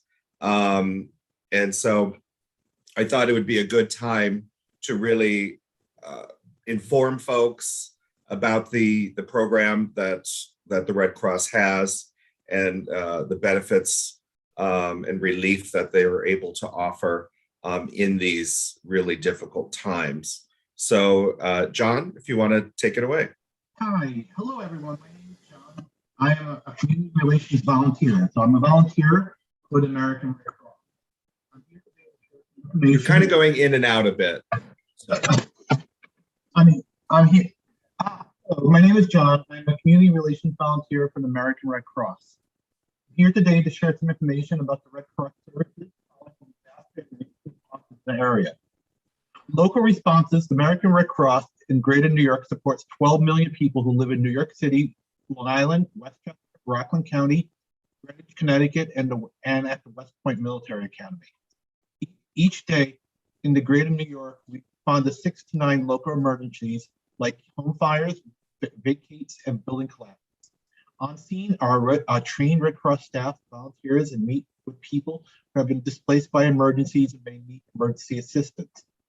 Red Cross provides temporary housing, which in New York City is usually a hotel for several days. We also provide financial assistance for additional services. Red Cross can also assist clients with medical equipment, eyeglasses, and even medications. All services are free of charge regardless of immigration status. Our assistance is mainly short-term and immediate, and our workers work with each individual impacted by the disaster, including referrals to New York City Housing Preservation and Development. Anyone who needs assistance following a fire can reach out to us at 1-877-733-2767 or 877-RED Cross. So I'm going to talk specifically about two responses in the community board. On 11/24 on Post Avenue, as you know, there was a multi-alarm fire that impacted several buildings on the residents on Post Avenue in late November. The Red Cross was on scene of the fire in the following days, impacted residents for temporary housing, financial assistance, health and mental health referrals. Red Cross assisted 48 households, which include 125 residents, 101 adults, and 24 children for assistance. 22 families were in need of temporary housing were provided lodging in local hotels. Residents need longer-term housing beyond those several days the Red Cross provides at the hotels were transitioned to HPD, which is Housing Preservation Development for long-term options. Yesterday, the Red Cross responded to a fire at 153rd Street and assisted one family and 4 individuals with assistance. The family declined Red Cross offer for housing and made their own arrangements. We provide free smoke alarms and preparedness training virtually. Together with the FDNY, we install smoke alarms and provide fire safety information. If you need a smoke alarm, you can go www.smokealarm.org/New York City or call 877 Red Cross. We also provide free virtual presentation preparedness for adults and children. There's training available for school-age children and adults in providing tools for help to overcome a common disaster. If you belong to a school or community group, we can continue do a presentation. And does the Red Cross donate goods in kind for families? Red Cross does not accept or distribute donated goods to clients. However, the Red Cross team can let clients know if there's a community group or elected official collecting donations. Red Cross provides small amounts of financial assistance, and we provide on a card or via electronic bank transfer. That's about it. All I was given, and I can take back any questions if you want me to follow up with the Red Cross and have them get back to you. Thank you so much. We really appreciate that. And thank you for, all the tremendous work you're doing in our neighborhood as well as all around the city and the region. One of my questions was simply, I know you said folks could just call 877 Red Cross. Is that something you rely on people to do when there's these large fire situations? Or do you find? Yeah, sorry. Or do you find out about it through like FDNY themselves or FDNY? Yeah, FDNY usually asks for Red Cross assistance. Sometimes it doesn't happen, so that's why if they don't, you can call this number. But most of the time, any large fire, Red Cross does respond. Great. I see a couple of hands. Aisha? So in regards to the fire, do we have any update on what was the cause of that fire? I would not know about that. That's something the FDNY you would ask the FDNY.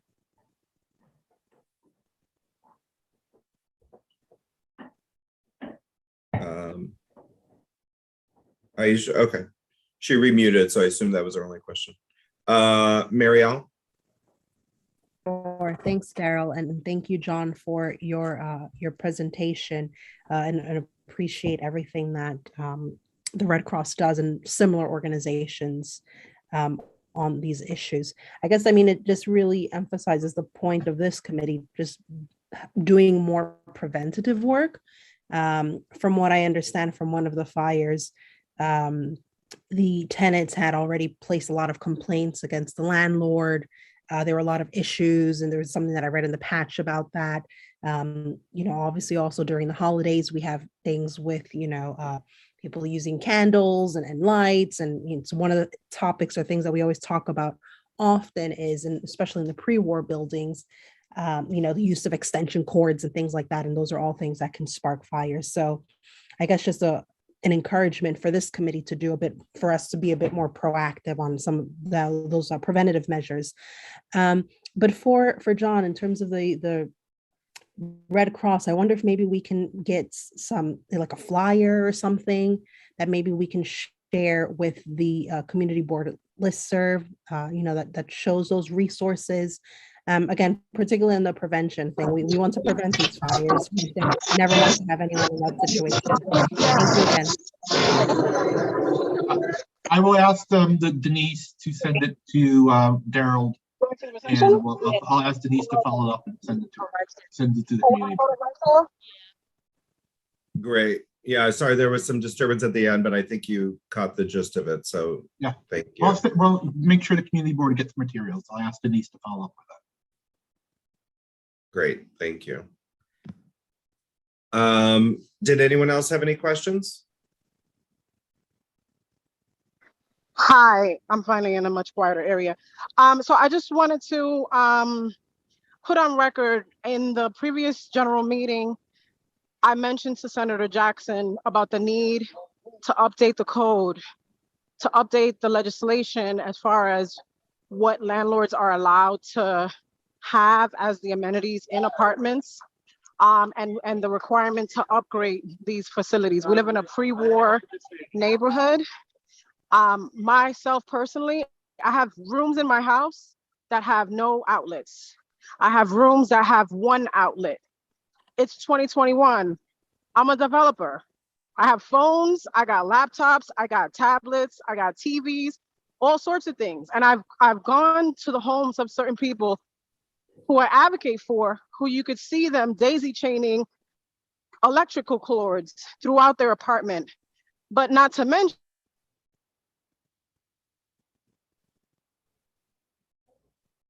I think you got cut off, Aisha, for some reason. You're muted again. But I mean, I think, you raise a good point. Yes, I also live in a pre-war building.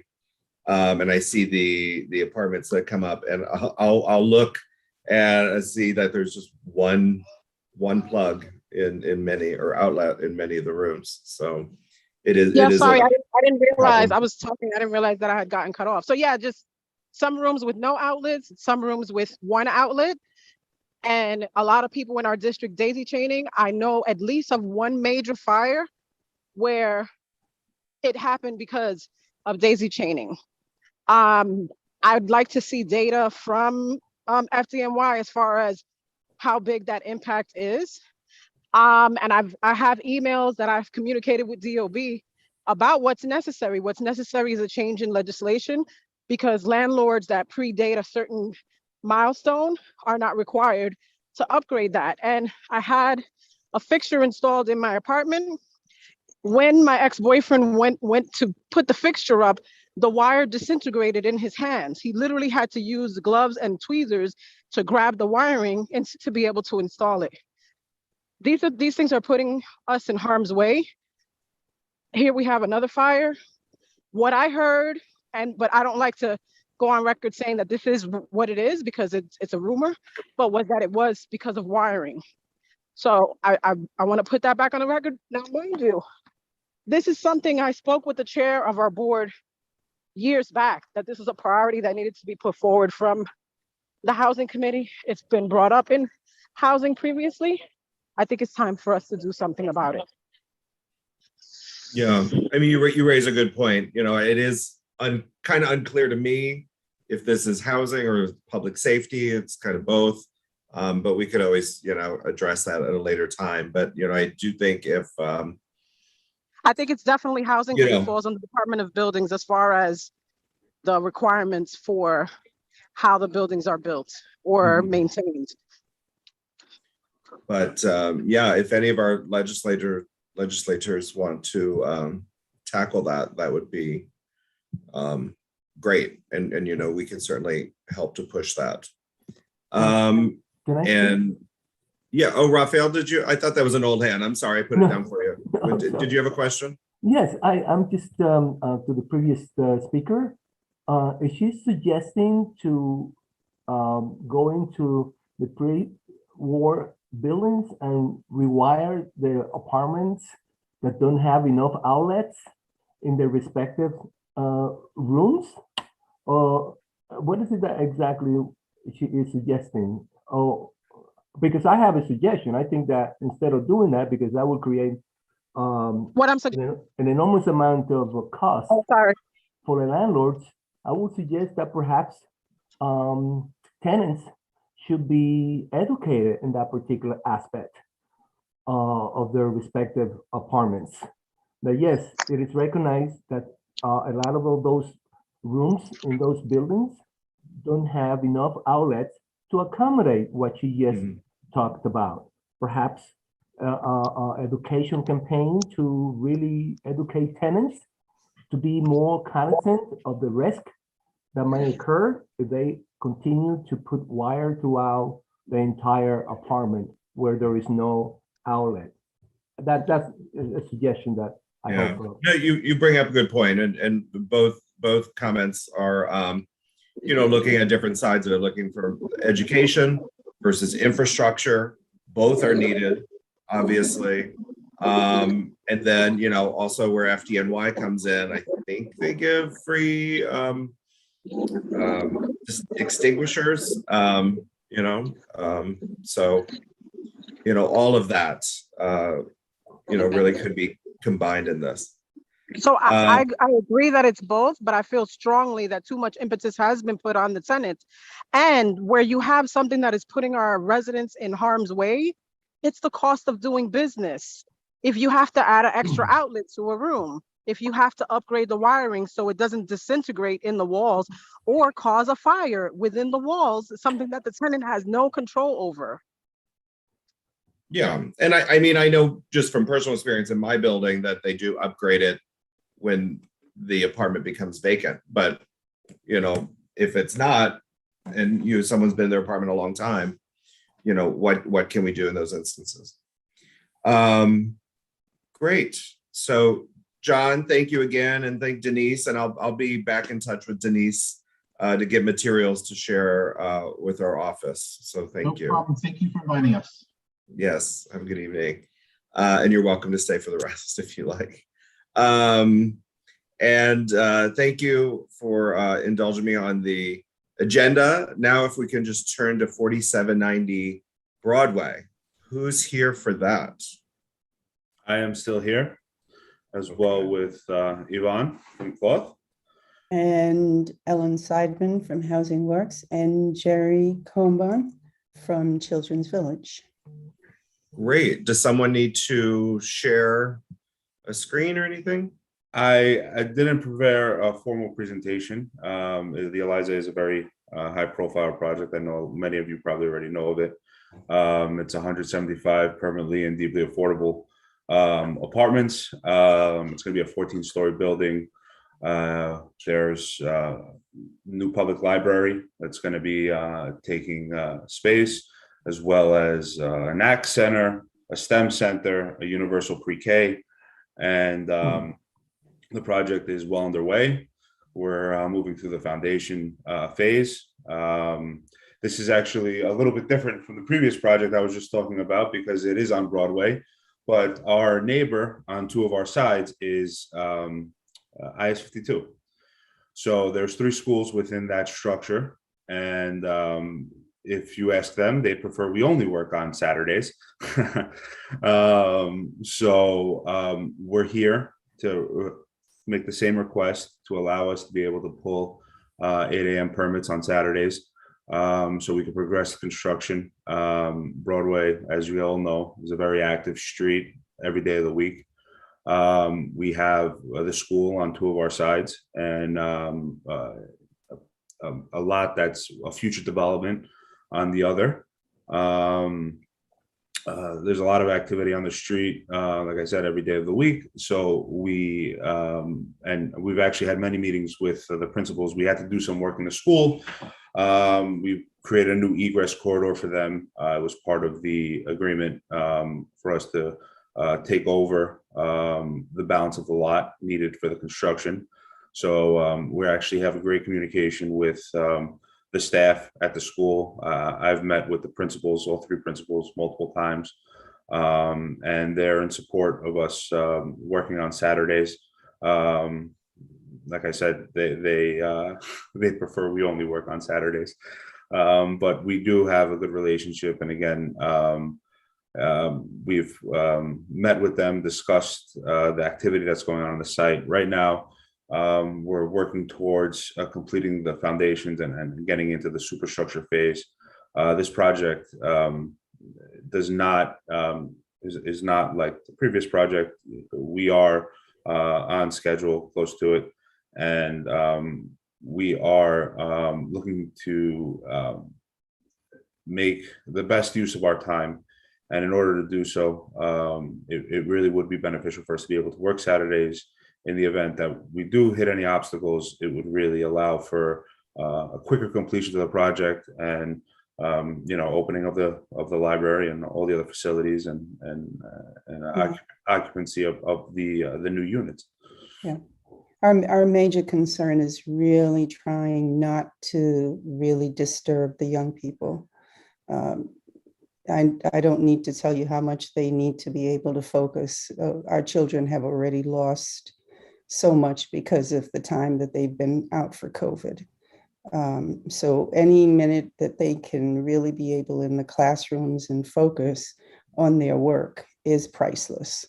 And we just really want to be sure that we're accommodating them to the best of our ability.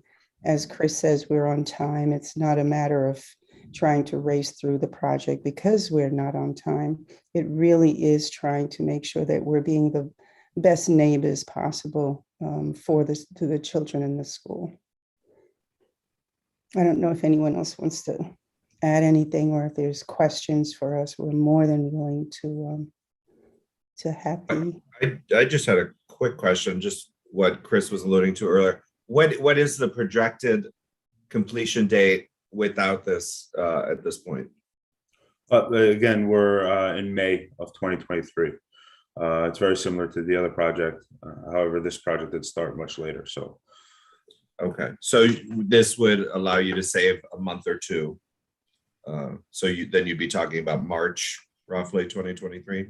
Hopefully. Correct. I mean, again, this is an open shop project, non-prevailing. Be able to push and really get a lot of different trades in and really be able to push the project, being able to work on Saturdays. Great. Any questions from the committee or the community? Hi. Darryl, can you hear me? Yeah, go ahead, Raphael. Oh, excellent. Yes, I'm familiar with the project. Like I said, I've been in Washington Heights for the last maybe 40 years or more, and some of you probably recognize me. I think that it's fair to request that variance for Saturday, and the committee, in my opinion, should consider it to approve it because, as Ms. Tennant indicated, I think the less problematic or problems during the day that will be exposed to kids during the school days will be the best things to do. So as a member of the community, I can say that yes, the variance on Saturday will be appropriate at this time. Thank you, Raphael. Thank you. And Aisha? I just wanted to make sure I understand. So does that mean that any work week activity would be shifted to Saturday? Is that what's happening? Not particularly. We have had a very open line of communication with the principals early on in the project. We were working through testing periods.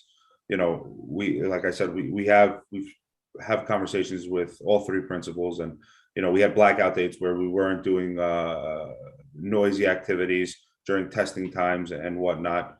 Again, moving forward, we had a period of time where we had to remove rock from the site. And I don't know if many of you have experienced rock hammers. It's very intrusive. However, we worked with the school to schedule around it and try to minimize the impact on the school. I wish I could say we eliminated all impact, but we did so in a way where we were able to work with everybody, and I think we had a good working relationship. And again, they are doing a great work over there, and if we could do some of the activities on a Saturday as opposed to during a weekday, we will absolutely do that. Yeah, so Aisha, we would try our very best for the heavier, harder, noisier work to be done on Saturday. That's the hope, that we can push anything that is super alarming, that is really going to disturb the young people, to push those activities to a Saturday. Yep. If I may, I think that That rack is very Understood about the stubborn. concern of, I'm sorry. I'm sorry, can I speak? Yeah, go Well, ahead, Raphael. I think I was in the middle of a sentence. Somebody mentioned me and I was responding. So Oh, I'm I sorry, just go wanted ahead. to, yeah. So I was just saying during the rezoning process, residents were very vocal about the concern of noise from construction, Correct. specifically at this site. And so I'm curious because I'm hearing the impetus being put on the schools, which is definitely one of the concerns that were raised, but is there not also residential buildings in that area? Yes. Yes. I'm sorry, I think that the answer, yeah, Chris or Yvonne. you want- Across Broadway, yes, there are, going up the hill, there are some residential buildings. Our immediate neighbors, are the school. We have the development, which is an empty lot next to us, and then the supermarket and commercial on our side of the street. Across Broadway, which again, as you know, is a very active street. There are residential units. And I would say, yeah, it's very, compared to the other site we discussed earlier, this is much more open and with less residential issues. Not to say that there are no residential issues, but certainly by far less. Raphael, did you have a quick Yes, comment? yes, I want to make a comment because there is residential area all around it. So to say that there is no residential area on one side and none on the other is inaccurate. When you are hammering that rack, which I have seen it several times, it makes noise that reverberate for approximately maybe a quarter of a mile in radio. So you could hear the hammer from maybe what is that? Maybe about 3 or 4 blocks away, maybe more. So if that can be mitigated in a way that the noise will not be as debilitating during the weekdays, would be very helpful because that will help the students right next door. So my question to you, Chris, is I seen the rack and I seen how it has diminished throughout the last few weeks. When is that going to be completed? Because it was a very huge rack. Correct. So, and the substantial rock removal is out of the way at this point. There is, I'm not going to say what's 100% done because there's a very small area where the entrance gate is that will require a few days of rock chopping still, but the vast majority of it and the substantial amount of it has been already removed. I was referring to rock chopping more so in the sense of, you know, how we were able to work with the school and maintain that activity and try to minimize and mitigate any impact on the school operation. But yes, at this point, I mean, we really are past that phase. I mean, we're going to be coming out of the ground with the superstructure, you know, early 2023, and then you know, we're really in the erection of the building aspect of it. Excellent. We do have a couple other questions. Angel, you've been patient. Go ahead. Thank you. First, I want to clarify that we're not attempting here to say that there isn't any residential spaces surrounding this site. We're just making a comparison to the other location that we were discussing and saying that in comparison to that other location, there are less residential areas around this site. And this Broadway area is a more commercial corridor than the other site that we were discussing.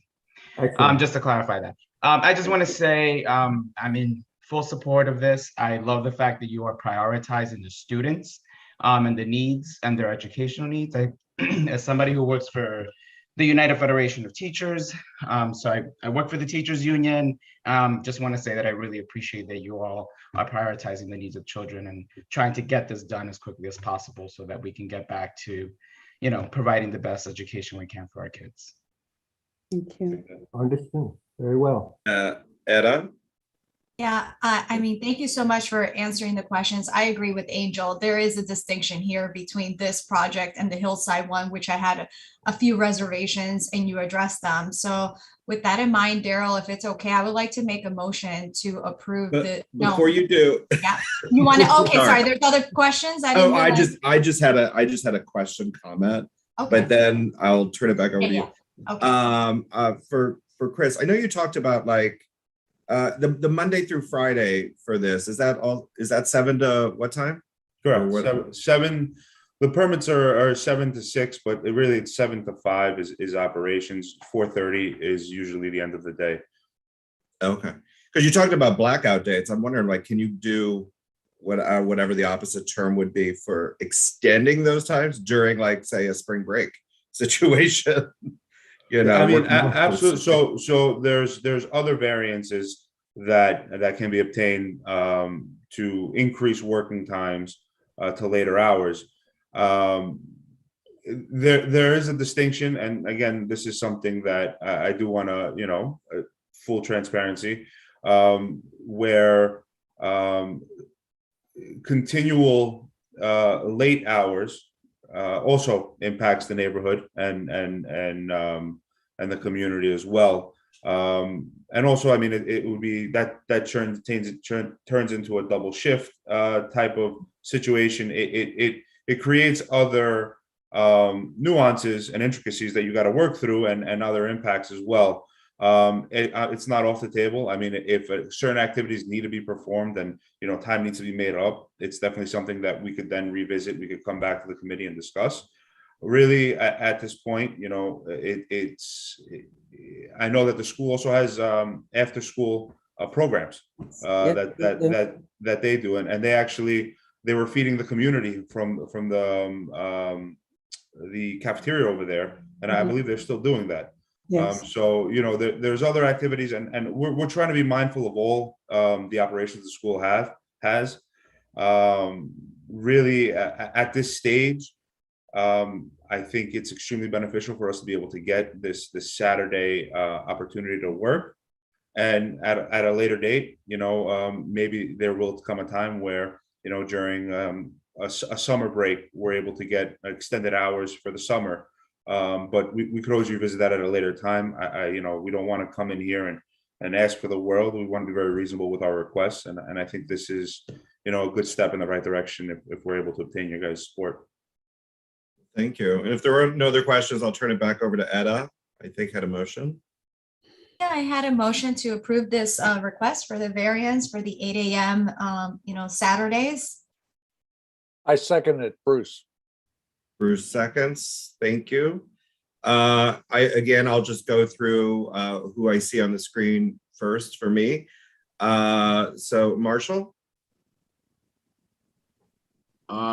Yes, in affirmative. Thank you. Angel? Yes. Etta? Yes. Michelle? Yes. Bruce? Yes. Marielle? Yes. Aisha?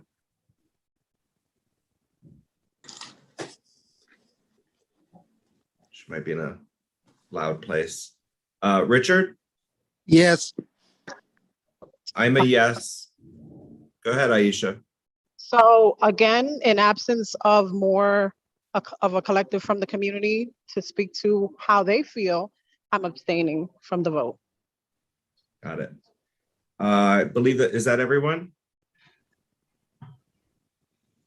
Great. Well, thanks again.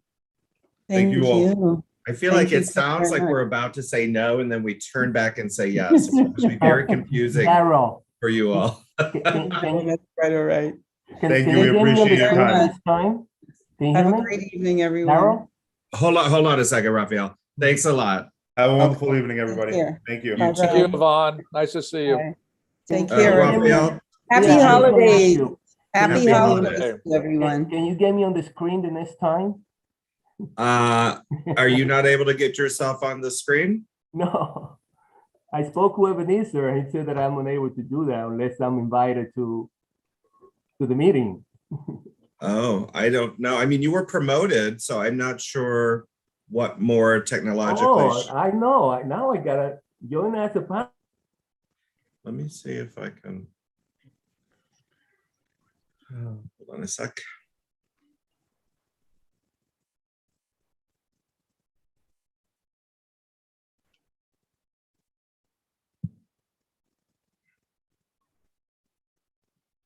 Thank you, Daryl. Now I Yeah. had, now I had to get my camera to see.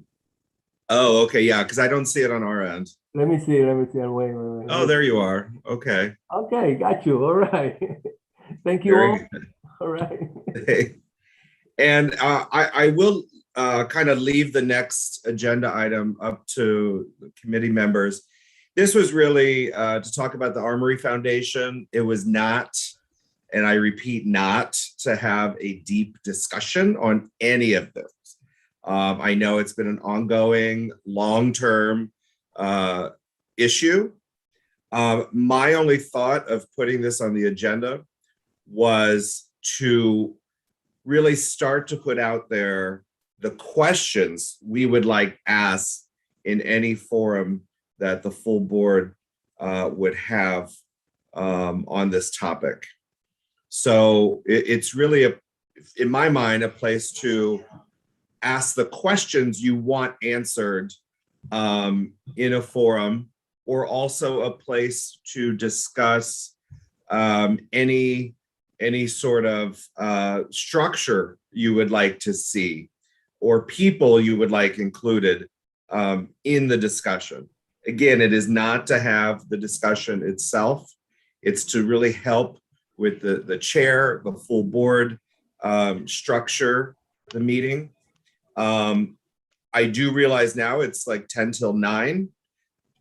Do people want to spend a little bit of time on this? Do people want to maybe, because it's not like official work of the board, maybe we could talk over email? I don't know how people are feeling right now. I see one hand. I see a hand. I think it would be a violation of practice for us to talk about this over email. I think it is the work of the board. I want to say that the resolution actually sets in motion some of the things that we want addressed, that there were also questions all throughout that process that were asked. However, one of the things that the resolution asks is for a public hearing to be made, and for the questions to be predetermined without the community being able to have a public session where they can come forward and ask their own questions. It's not generally how we do a public hearing. I want to be clear. This is about our questions.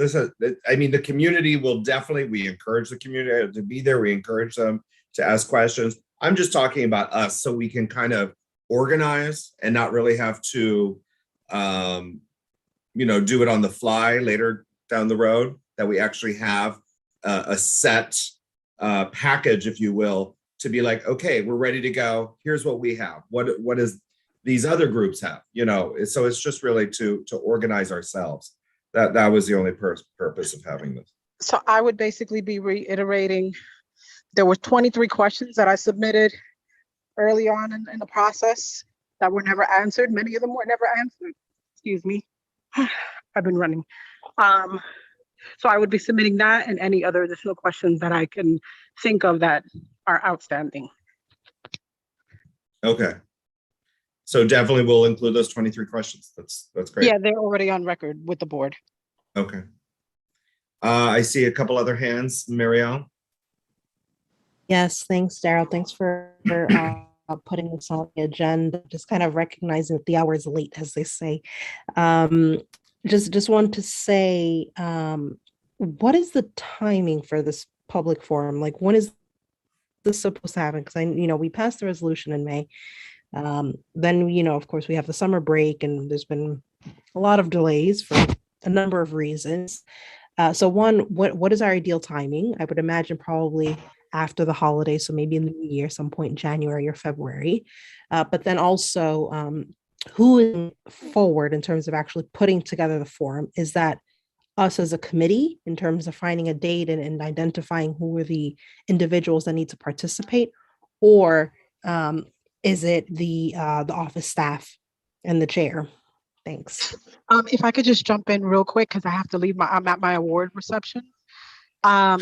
So I met a term professor of, I believe she's either from Barnard or Columbia University. Columbia University just recently had a forum called Undesign the Red Line, which was all about the impact of various types of redlining, not just in housing, not just in gentrification, but in all different impacts in our lives, the way that we can be displaced. And there was a lot of substance and conversation that correlates with this, in my opinion.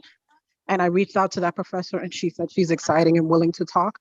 But the group that spoke on that conference seemed to be a very in touch group of people where these kinds of dynamics are concerned. And they also talked about institutional disenfranchisement. So I have her information. I will be providing it to the committee. But thank you very much for your time. Thank you for putting that item on the agenda. I look forward to future discussion. Have a good night. Congratulations on your Enjoy your award, trip. Aisha. Congratulations. Thank you.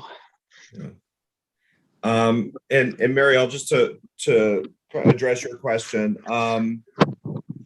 That's a very good question. You know, I think we do have a couple things happening this month. One, the holidays.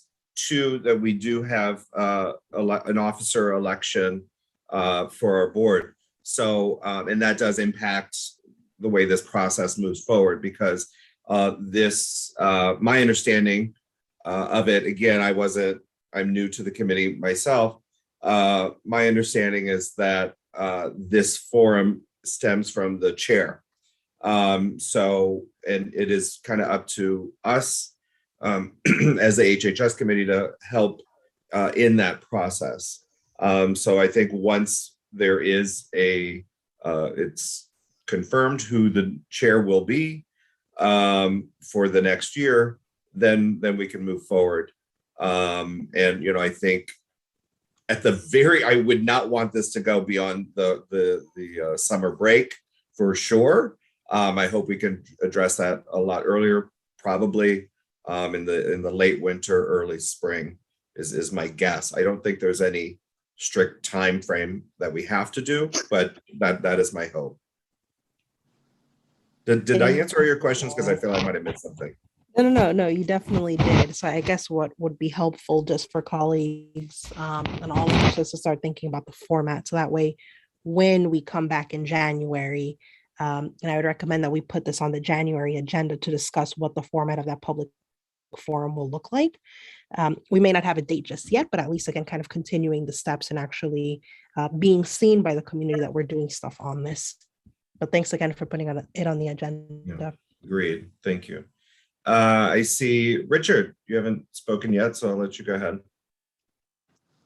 I'd like to make a suggestion. I'm fine if we move forward on this suggestion in January or February, but I'd like to see us engage more human service providers looking at the issues of service provider needs in Community District 12.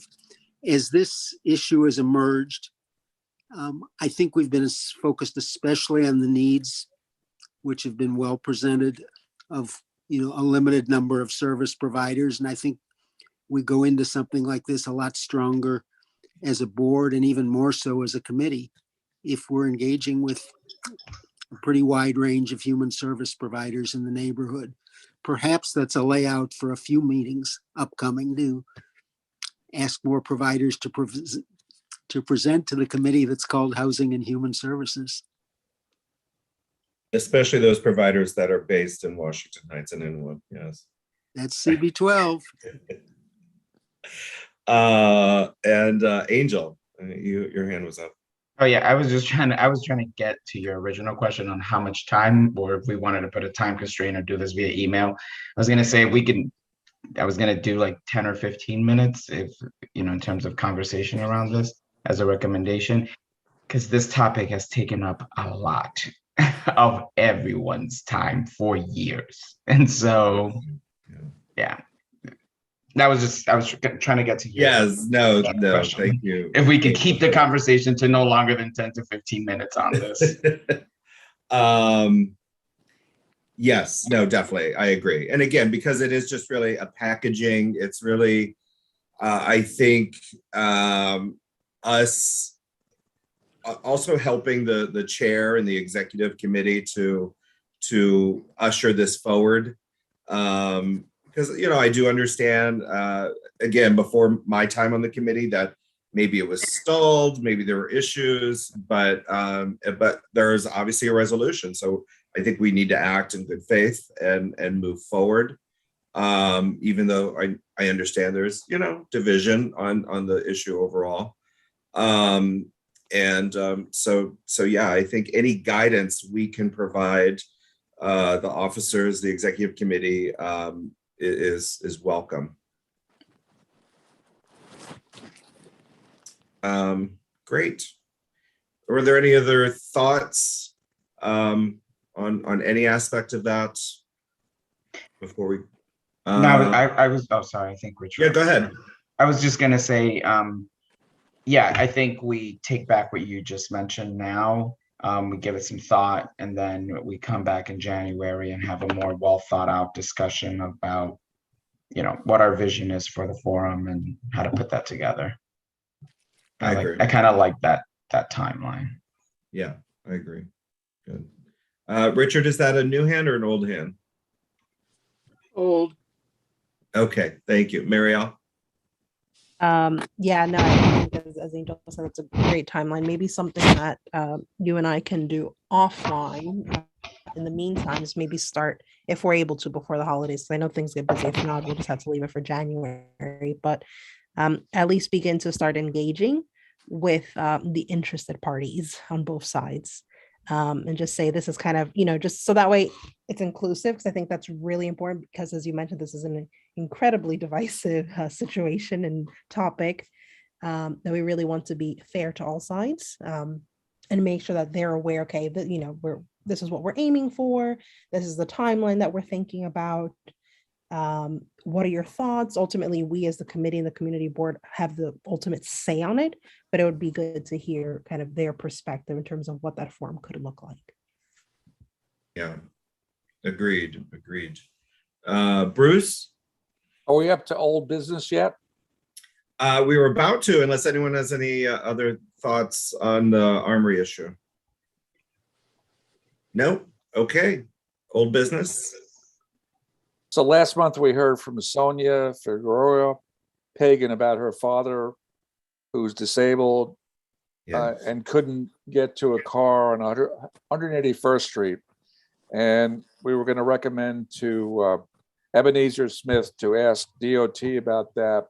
And I'm wondering if anybody was able to follow up and has anything transpired to help this gentleman get in and out of his home with the assistance of his daughter without her getting a ticket every time she pulls over to the curb.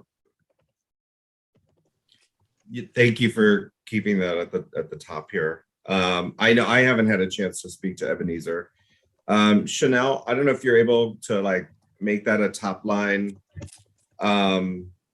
conversation for Ebenezer. I know he's away at the moment, so when he returns,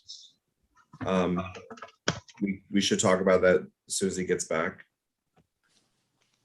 Okay, I'll let him know. Okay. Thank you.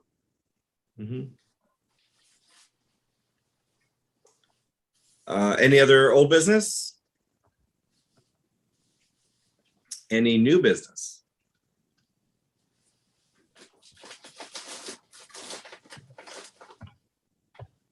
No? Okay, does that mean we're done? Are there any other, I think there was, oh no, they're not there. I thought there was one other person from the community that hadn't really spoken. I'm not sure why they were there, but they're not there anymore. So any last thoughts, or is there a motion to adjourn? Motion to adjourn. Edda, second. Angel seconds. Very good. You're doing Thank great, you, guys. and happy holidays. We do have a full board meeting later, but yeah, happy holidays. Enjoy. Thank you. Merry Thank Christmas. you.